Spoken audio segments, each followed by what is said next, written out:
பணியிடங்களில் நடக்கும் பாலியல் தொல்லையால் சம்பந்தப்பட்ட பெண்கள் மட்டும் பாதிக்கப்படுவதில்லை, அங்கு பணியாற்றும் ஒட்டுமொத்த பெண்கள் மத்தியிலும் தாக்கத்தை ஏற்படுத்துகிறது என்று சென்னை உயர்நீதிமன்றம் வேதனை தெரிவித்துள்ளது.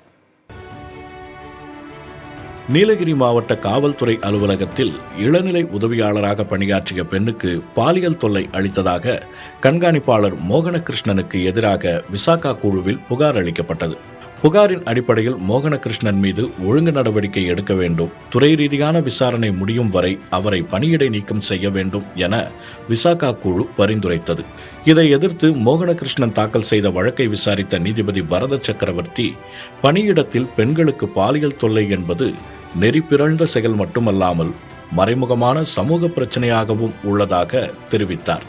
பாலியல் தொல்லை பணியிடத்தில் பெண்களுக்கான அதிகாரத்தை மட்டுப்படுத்துவதுடன் மனரீதியாகவும் உடல் ரீதியாகவும் பெண்களை பாதிக்கச் செய்கிறது எனவும், இதன் காரணமாக பெண்களை வேலையிலிருந்து விலகவும் தள்ளுகிறது என கருத்து தெரிவித்துள்ளார்.